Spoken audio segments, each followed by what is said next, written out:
Hey out there, all you viewers to be named later. How we doing today? I know when I sat down to start filming this video, the light, we'll get through it. At least you can see half my face pretty good, which, for that, I'm sorry. Okay, so today I'm going to talk about something I found in my local gaming store. And with me collecting Games Workshop stuff again, I'm going back and I'm doing Space Marines chapter, I should say the Space Wolves of the Space Marines chapter. Well, you know what I mean. The Space Wolves chapter of the Space Marines. There we go. Whew. I like going through for commander figures, finding different ones. So I found this guy in my local gaming store. The Primaris Captain in Phobos Armor. I'm not quite sure what it is yet. I got to get the other rulebooks in. Remember, I was Generation 2 going into Generation 3 when I was playing. I think we're in Generation 9 now for Games Workshop stuff. So, once again, hi, Grandpa. But still.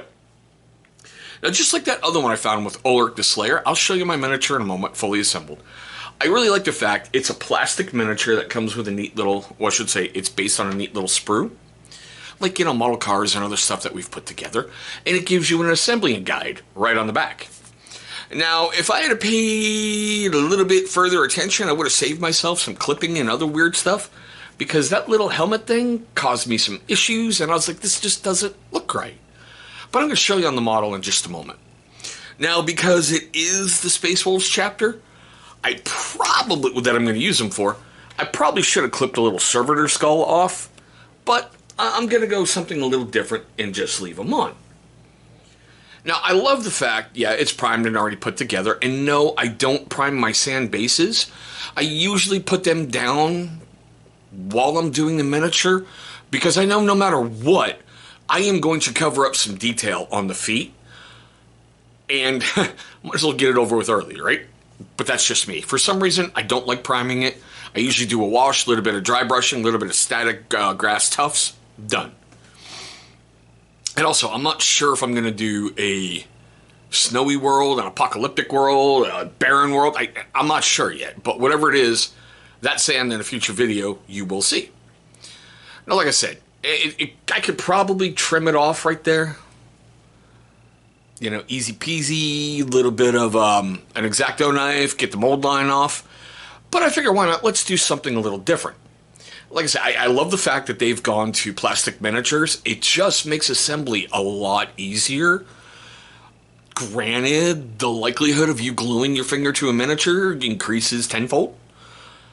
I think the cost level on this, because this guy right now on Amazon, he is, as of June 1st, 2022, $32.50 Prime 1 day eligible. I think it's a lot of money for a character miniature, but the detail and everything else on it, and I'll be honest with you, if you know Games Workshop, nothing with them is cheap. Nothing.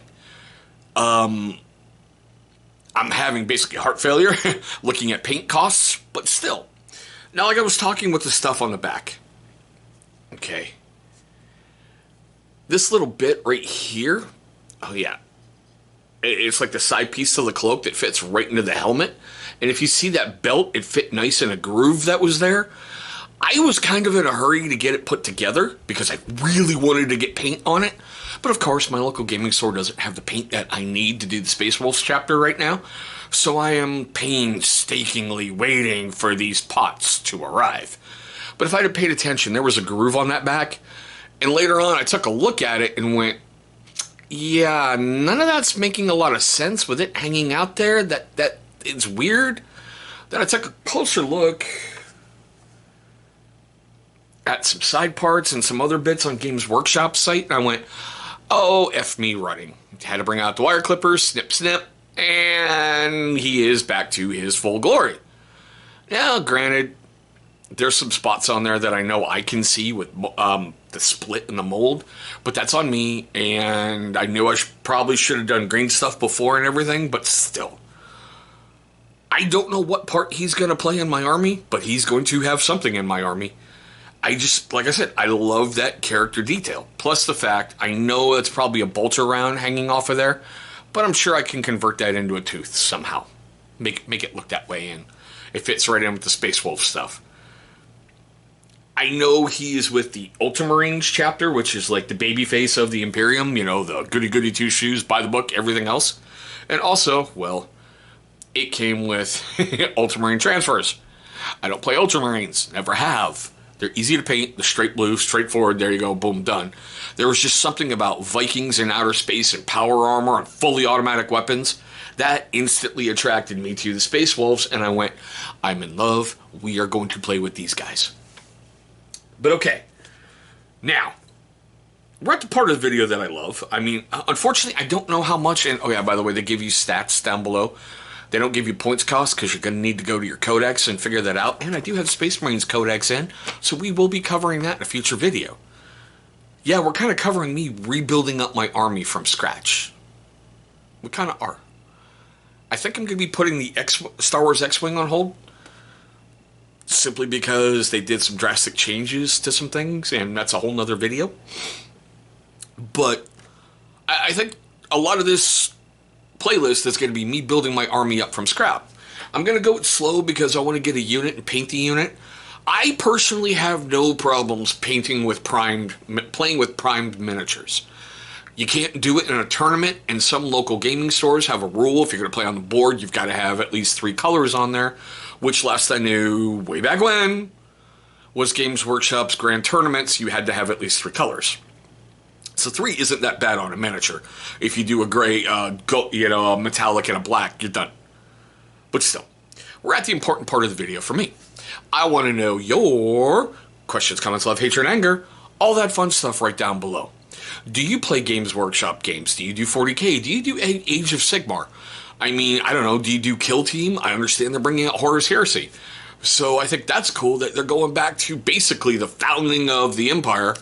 And, you know, the first generation Space Marines out there fighting each other. I'll be honest, I really would like to paint a Lehman Russ. I'm sure maybe Forge World has one, but I don't want to pay that a lot of money.